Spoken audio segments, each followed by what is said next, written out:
اللہ فرماتے ہیں کل نفس بما کسبت رہینہ، ہر شخص جہنم میں گروی ہوا ہے الا اصحاب الیمین۔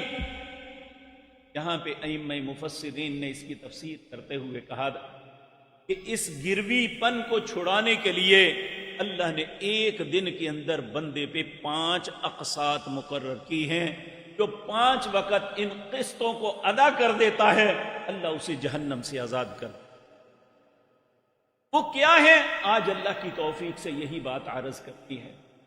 تو میرے عزیز بھائیو، اللہ رب العزت فرماتے ہیں الا اصحاب الیمین، ان نیکیوں کی وجہ سے ان کا نام اعمال ان کے دائیں ہاتھ میں دیا جائے گا، وہ ان میں شامل نہیں ہیں۔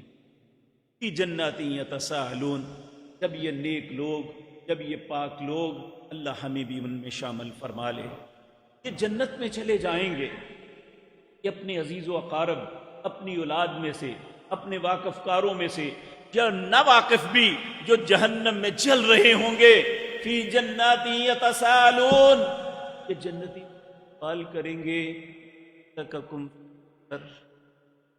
تم یہاں کیوں جل رہے ہو؟ کیا کیا تھا؟ کیا غلطی ہوئی تھی؟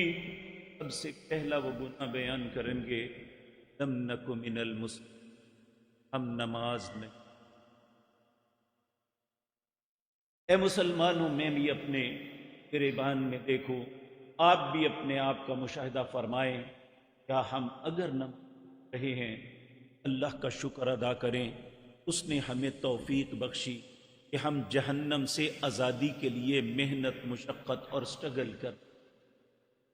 اگر ایسا نہیں ہے تو یاد رکھیں اللہ رب العزت کے قانون نہیں بدلا کرتے، وَلَن تَجِدَ لِسُنَّةِ اللَّهِ تَبْدِيلًا، اللہ کبھی اپنا قانون نہیں بدلتا۔ دنیا کے سارے لوگ بھی اگر اللہ کے خلاف چل پڑے تو اللہ کہتے ہیں میری بادشاہت میں ذرہ برابر فرق نہیں آئے گا، میں اپنے قانونوں کا پابند ہوں، جو میں نے لکھ دیا وہ ہو کے رہے گا۔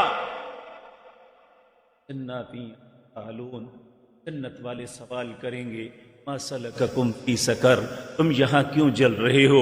وہ کہیں گے لم نک من المصلین ولم نک نطعم المسکین، ہم مسکین کو کھانا نہیں دیتے تھے، وَكُنَّا نَخُوضُ مَعَ الْخَائِضِينَ، اگر کوئی نماز کی بات کرتا تھا، اسلام کے احکامات سناتا تھا، ہم بکواس کرتے تھے، اس کا تمسخر اڑاتے تھے، اس کا ٹھٹھا کرتے تھے، یہ اپنے پاس سے باتیں بنا رہا ہے۔